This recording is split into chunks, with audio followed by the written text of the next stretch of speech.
3 otages israéliens et 183 prisonniers palestiniens ont été libérés ce samedi dans le cadre de l'accord de cessez-le-feu entre Israël et le Hamas.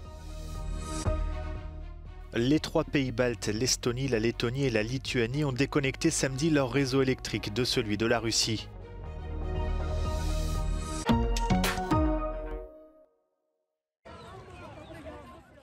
Trois otages israéliens et 183 prisonniers palestiniens ont été libérés ce samedi dans le cadre de l'accord de cessez-le-feu entre Israël et le Hamas. Les 3 otages israéliens, Eli Sharabi, Ohad Ben-Ami et Or Levi, sont apparus très marqués physiquement samedi matin lors d'une cérémonie de propagande orchestrée par le Hamas avant leur remise à la Croix-Rouge internationale. Le président israélien Isaac Herzog, le premier ministre Benjamin Netanyahou et le Forum des familles d'otages ont dénoncé des images qu'ils qualifient de choquantes. Berlin s'est également indigné de la mise en scène alors que l'un des 3 désormais ex-otages, Ohad Ben-Ami, est israélo-allemand. À la mi-journée, les prisonniers palestiniens ont à leur tour été relâchés. 7 d'entre eux ont dû être hospitalisés. Le Hamas a condamné leurs conditions de détention.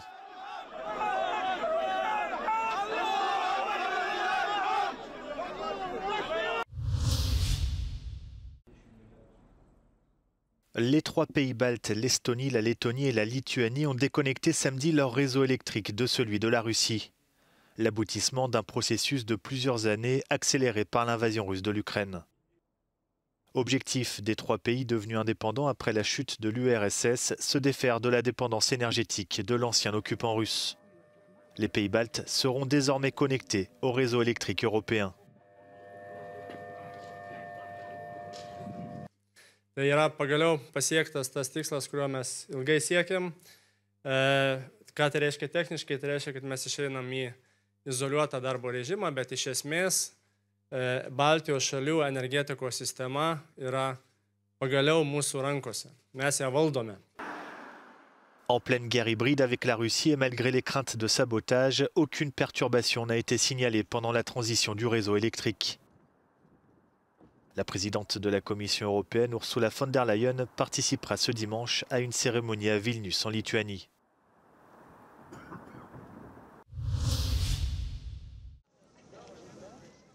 Les habitants du Kosovo sont appelés aux urnes ce dimanche à l'occasion des élections législatives. Le Premier ministre sortant Albin Kurti est favori pour rester au pouvoir, mais pas certain d'obtenir une majorité absolue. Sous le mandat du social-démocrate nationaliste, les tensions avec la communauté serbe du nord du pays, soutenue par Belgrade, se sont exacerbées. We need to go back to Brussels and continue our dialogue that has been initiated years back in order to close this chapter of disputes and move into another chapter which will bring more perspective to the Kosovo citizens, no matter of their origin. L'UE et les États-Unis ont imposé des sanctions au Kosovo pour le déraillement du dialogue interethnique entre la majorité albanaise et les Serbes. Even Albin Kurti said, in a day or two, that he will not form, the association of the Serbian municipality. Actually, in our program is that we still expect, full implementation of that agreement and creation, of this association of the Serbian municipalities. Des milliers d'étudiants et d'enseignants sont descendus dans les rues d'Athènes vendredi pour demander justice pour les victimes de l'accident ferroviaire de Tempi. 57 passagers du train qui reliait Athènes à Thessalonique il y a près de 2 ans ont trouvé la mort. Les manifestants dénoncent des retards dans l'enquête. Είμαστε εδώ σήμερα γιατί είμαστε 57 λιγότεροι. Ήρθαμε να στηρίξουμε τις οικογένειες και τον αγώνα όλων των παιδιών εδώ σήμερα. La manifestation est soutenue par les parents des victimes de l'accident, des étudiants pour la plupart. 2 χρόνια μετά την τραγωδία των Τεμπών, χιλιάδες μαθητές συγκεντρώθηκαν στο κέντρο της Αθήνας, απαιτώντας να αποδοθεί δικαιοσύνη. Όπως είπαν, πρόκειται για ένα έγκλημα το οποίο δεν πρέπει να συγκαλυφθεί. Ζήτησαν την παραίτηση του Πρωθυπουργού και λένε ότι όλα πρέπει να έρθουν στο φως. Κεντρικό σύνθημα της διαδήλωσης ήταν «Δεν έχω οξυγόνο». Από την Αθήνα για το Euronews, Γιώργος Δημητρόπουλος.